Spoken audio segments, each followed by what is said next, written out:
పత్రికేయులకు అందరికీ నాకు నమస్కారం. 2009 ఎన్నికల ముందు తెలంగాణ రాష్ట్ర సమితి ఉనికికి తీవ్ర ప్రమాదం వాటిందని తెలుగుదేశం పార్టీతో పెత్తు పెట్టుకుంది చంద్రశేఖరరావు కాదా అని చెప్పి నేను అడుగుతా ఉన్నాను. నీ రాజకీయాలతో విసిగెత్తిన తెలంగాణ ప్రజలు ఎన్నికలో నిన్ను చీకొట్టారు. మీరు చూశారు. నేను ఆ రోజు 2009లో చంద్రబాబు నాయుడు గారు ఇంట్లో ఉంటే హడావిడిగా వచ్చి ఆంధ్ర రాష్ట్రంలో ముఖ్యమంత్రిగా పనిచేసేటువంటి దాంట్లో మీరు విజన్ ఉన్న వ్యక్తివి, ఈ రాష్ట్రానికి 9 సంవత్సరాలు సేవ చేశావని చెప్పి గొప్పలు చెప్పిన వ్యక్తి ఈరోజు ఇటువంటి మాటలు మాట్లాడడం ఆయనకు తగదు. రాష్ట్ర ప్రజలలో ఆనాడు స్వర్గీయ ఎన్టీ రామారావు కానివ్వండి, చంద్రబాబు నాయుడు గారు ఇవ్వండి, తెలుగుదేశం పార్టీ స్థిరస్థాయిగా నిలిచింది. 35-40 సంవత్సరాలు కాంగ్రెస్ పార్టీ అధికారంలో ఉన్నప్పుడు ఎన్టీ రామారావు తెలుగుదేశం పార్టీ పెట్టి తెలుగు ప్రజలను మనోభావాలను ముందుకు తీసుకుపోయి తెలుగు రాష్ట్రం అంటే ఒకటి ఉంది ఆనాడు తెలుగుదేశం పార్టీ పెట్టింది. స్వర్గీయ ఎన్టీ రామారావు మొదలుకొని చంద్రబాబు నాయుడు వరకు ఒక విజన్గా ఈ రాష్ట్రంలో ఉన్నటువంటి బీద బడుగు వర్గాలకు అందరూ కూడా కూడు గుడ్డ నీడ అనే నిదానంతోనే ఆ రోజు తెలుగుదేశం పార్టీ ముందుకు పోయింది. ఆ రోజు కాళ్ళ వెళ్ళబడి స్వర్గీయ ఎన్టీ రామారావు దగ్గర పదవి సంపాదించుకొని 83లో ఓడిపోయిన తర్వాత 85లో మీరు ఎట్లా సీటు సంపాదించుకున్న సంగతి మనకందరికీ తెలుసు, ప్రజలకందరికీ తెలుసు.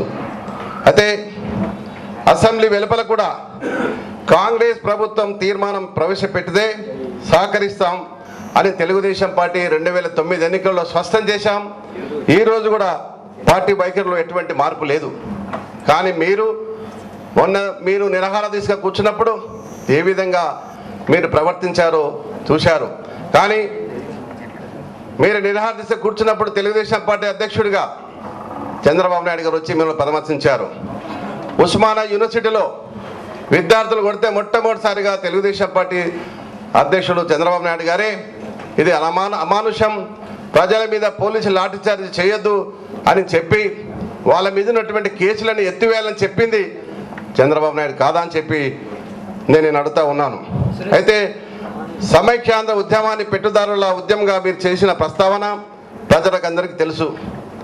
కాంగ్రెస్ టీఆర్ఎస్ కుమ్మక్కై అర్ధరాత్రి చేసిన ప్రకటనలో ప్రజల మనోభావాలు దెబ్బతిని ప్రజల హృదయాల నుంచి ఉద్యమం ఉద్భవించింది. ప్రజల మానసిక స్థైర్యాన్ని, వారి ఆత్మ గౌరవాన్ని దెబ్బకొట్టే విధంగా మీరు చేసిన పిచ్చి ప్రేలాపనలు, అసబద్ధ ప్రసంగాలు, జాగో బాగో అంటూ పిచ్చి పిచ్చి కూతల వల్లే ప్రజల హృదయాలు బగ్గుమని వారి ఆవేదన నుంచి ఈ హృదయం వెలువెత్తుదనే విషయం రాష్ట్ర ప్రజలకందరూ తెలుసు. ఈరోజు మనం చూస్తూ ఉన్నాం. మేము కూడా ఉద్యమాలలో పాల్గొన్నాం. 1969లో విద్యార్థి దశలో ఉద్యమాలు అనేది సాధారణంగా ఒక ప్రాంతంలో ఒక ఉద్యమం ఉంటుంది, ఇంకో ప్రాంతంలో ఒక ఉద్యమం ఉంటుంది. ఆనాడు చెన్నారెడ్డి గారు చేసినటువంటి ప్రసంగాలలో ఈ హైదరాబాద్ జిల్లాలో ఉన్నటువంటి 350 మంది చనిపోయిన సంగతి ఇంకా మరవలేకపోతున్నాం. కానీ మీ ఉద్యమంలో మొన్న కూడా చేసినప్పుడు 40 మంది హైదరాబాద్ నగరంలో చనిపోయారా లేదా ఒక్కసారి మీరు గ్రహించాలి. కానీ మీరు మొన్న జరిగినటువంటి కర్నూలు జిల్లాలో జరిగినటువంటి దానికి మీరు ఒక మాట అన్నారు, నా ఇల్లు అమ్మేనా సరే నేను అక్కడ ఇల్లు కట్టిస్తున్నారు. మాట మీద నిలబడ్డారా మీరు? అక్కడ మాట్లాడొచ్చి అయిపోయి 2 మాసాలు అవుతుంది, మీరు ఏం చేయలేకపోయారు. తెలుగుదేశం పార్టీ ఏదైతే చెప్తుందో తప్పకుండా ఆచరణ చేసుకొచ్చిన పార్టీ తెలుగుదేశం పార్టీ. అయితే ఈనాడు మనం చూస్తూ ఉన్నాం, నువ్వు మాట్లాడే భాష లంగగాళ్ళు, దద్దమ్మలు, చవటలు అనేది మీ వాడుక భాష అయితే మీ కుటుంబ సభ్యులతో కూడా మీరు ఈ విధంగానే ప్రవర్తిస్తారా? నీతి నిజాయితీ గురించి ప్రస్తావించిన నైతిక హక్కునికి ఎక్కడిది? నేను చూశాను స్పష్టంగా. నువ్వు తెలంగాణ పార్టీ పెట్టావు, తెలుగుదేశం పార్టీలో ఉండే అనేక పదవులు అనుభవించి తెలంగాణ ఉద్యమం తీసుకొచ్చావు. మాకు సంతోషమైన విషయమే, మేము కాదనలేం. ప్రతి మనిషి పౌరుడు ఈ భారతదేశంలో పుట్టిన మనిషికి మాట్లాడే హక్కు ఉంటుంది, ప్రజాప్రతినిధిగా పార్టీలు పెట్టే అధికారం ఉంటుంది. కానీ నువ్వు పార్టీ పెట్టిన తర్వాత నీ స్థాయి ఏముండింది, ఈ రోజు నీ స్థాయి ఏముందో ఒకసారి గ్రహించండి. మొన్న 2009 ఎన్నికలలో ఇంచుమించుగా 65 సీట్లు తీసుకొని ఎంతమంది డబ్బు తీసుకున్నావో చెప్పు. మీ యొక్క నాయకులే కార్యకర్తలు చెప్పారు. ఆ విధంగా ప్రవర్తించి నీవు 2009 ఎన్నికలలో మేము స్పష్టంగా చెప్పాం, తెలంగాణకు అనుకూలంగా ఉన్నాం.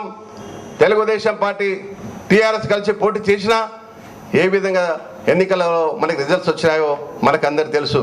అయితే ఎన్నికల రిజల్ట్స్ రాకముందలే మీరు ఢిల్లీకి పరిగెత్తలేదా, బీజేపీతో మాట్లాడుకోలేదా, నిజస్వరూపం బయటపడలేదా? అవన్నీ మర్చిపోయి స్థాయికి మించి మాట్లాడుతున్నావు ఈరోజు. మీరు చంద్రబాబు నాయుడు గారు అనే అర్హత మీకు లేదు. ఎందుకంటే 9 సంవత్సరాలు ముఖ్యమంత్రిగా మీరు 9 సంవత్సరాల ఉద్యమంలో మొన్న కేవలం చిదంబరం గారు అసెంబ్లీలో తీర్మానం పెట్టమన్నారు తప్ప ఈ తీర్మానానికి హడావిడిన మీరు మరి మీ యొక్క దీక్షను విరమించుకొని పోయిన సంగతి ప్రజలందరూ చూశారు. ఆ దీక్ష కూడా విద్యార్థి లోకం నుంచి వచ్చింది. నువ్వు 1 రోజు 2 రోజులు కూర్చొని లేస్తుంటే విద్యార్థుల్లో వచ్చింది అది. నువ్వు తెలంగాణ ద్రోహివి అని నీ యొక్క చిత్రపటాన్ని నీ జెండాని కాలుతో పెడితే మళ్ళీ కూర్చున్న సంగతి ప్రజలకు అందరూ తెలుసు. అందుకనే మేము సూటిగా అడుగుతూ ఉన్నాం, తెలుగుదేశం పార్టీ ఎప్పుడు కూడా ఈ రోజు కూడా ఎప్పుడు వెనుకండుకు వేసే ప్రశ్నే లేదు. కానీ నీ ధోరణి మార్చుకోకపోతే మాత్రం తీవ్ర పరిణామాలు ఎదుర్కోవాల్సి వస్తుందని చెప్పి కూడా మేము హెచ్చరిస్తూ ఉన్నాం. ఈరోజు తెలంగాణ బిడ్డను ఒక్కరే కాదు, మేము కూడా తెలంగాణ పుట్టిన బిడ్డలమే. మేము కూడా అనేక సంవత్సరాలు రాజకీయాలు ఉన్నాం, అనేక ఉద్యమంలో మేము పాల్గొన్నాం.